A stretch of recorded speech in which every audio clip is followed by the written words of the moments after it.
ทานเล็กไหลศรีวิไลสีน้ำหลายหน้าเวียกให้แขนงโยธาแขวงโบแก้วไปจัดตั้งผันขยายทานเล็กไหลศรีวิไลรัฐมนตรีกระทรวงโยธาธิการและขนส่งได้พบปะการน้ำแขวงโบแก้วเพื่อหารือแผนยกระดับตารางการคมนาคมในวันที่ 17 มังกร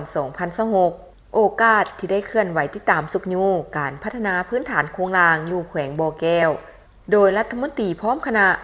ได้เข้าพบปะท่านคำแยงคอนไซยกิจห้องเลขาพักแขวงโบแก้วเพื่อพบปะแลกเปลี่ยนและหารือแผนยกระดับตารางการคมนาคมภายในแขวงโอกาสดังกล่าวท่านคำแยงคอนไซยกิจห้องเลขาพักแขวงได้กล่าวต้อนรับและได้งานสภาพที่ตั้งจุดพิเศษและแผนพัฒนาของแขวงโบแก้วในระยะผ่านมาให้ฮู้ว่าแขวงโบแก้วมีเนื้อที่ 6,196 กิโลตารเมตรมีเนื้อที่ผู้โดยกวม70 ส่วนห้อย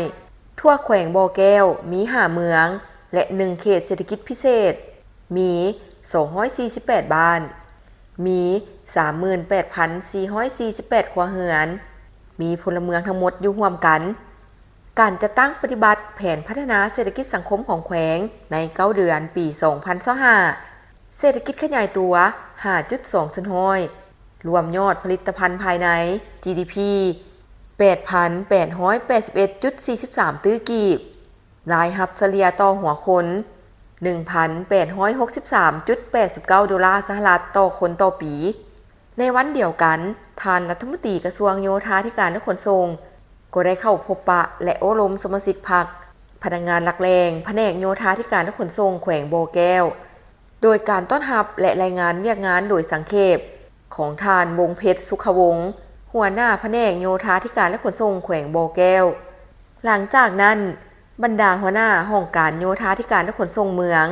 ก็ได้ผลัดเปลี่ยนกันขึ้นรายงานและแจ้งสภาพผลสำเร็จการพัฒนาแขนงการเพื่อให้ท่านรัฐมนตรีรับทราบพร้อมนั้นคณะกรมที่ติดตามครั้งนี้ก็ผลัดเปลี่ยนกันขึ้นประกอบความเห็นเกี่ยวกับทิศทางรวมของกระทรวงโยธาพร้อมนั้นคณะกรมที่ติดตามครั้งนี้ก็ผลัดเปลี่ยนกันขึ้นประกอบความเห็นเกี่ยวกับทิศทางรวมของกระทรวงโยธาธิการในต่อหน้าในพิธีท่านเล็กไหลศรีวิไลได้กล่าวว่าแขวงบ่อแก้วเป็นแขวงหนึ่งที่มีท่าแรงสูงในการพัฒนาเศรษฐกิจสังคมมีท่าแรงในการท่องเที่ยว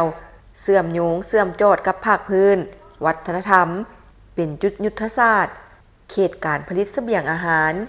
เขตเศรษฐกิจสนามบินสากลต้นเพิงซึ่งทั้งหมดจะได้กลายเป็นท่าแรงสำคัญในการพัฒนาแขวงในต่อหน้าพร้อมเดียวกันแสดงความย่องยอสมเสยผลสำเร็จการพัฒนาเศรษฐกิจในระยะผ่านมาและอิงตามความเพียงพ้องต้องการของแรงงานในระยะใหม่ของสังคมโดยเฉพาะแมนการพัฒนาพื้นฐานโครงสร้างเสนอให้สมาชิกพรรคพนักงานโยธาธิการและขนส่งแขวงและบริษัทสืบต่อเจรจาคืนสัญญาการก่อสร้างเส้นทางแต่บ้านห้วยทรายน้อยเมืองห้วยทรายหาบ้านห้วยแอนเมืองปากทาขวาข้ามน้ำคลองบ้านก้อนตื่นปรับปรุงยกระดับเส้นทางหลวงแห่งชาติ R3 เส้นทางเสื่อมต่อแต่เมืองปากทาหาเมืองผาอุดมเวียกงานการซ่อมแปลงแก้เหตุฉุกเฉินเพื่อรับมือภัยพิบัติเวียกงานผังเมืองเวียกงานการคุ้มครองขี้เหงื่อเวียกงานน้ำประปาเวียกงานพัฒนาสนามบินห้วยทราย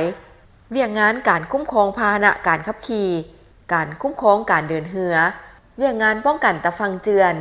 การคุ้มครองน้ำหนักรถและอื่นๆท่านรัฐมนตรียังกล่าวอีกว่าต่อเวียกพักพนักงานให้เอาใจใส่กวดคืนแบบแผนการนำพาการมอบเวียกงานวิชาเฉพาะเพิ่มทวีเวียกงานศึกษาอบรมการเมืองแนวคิด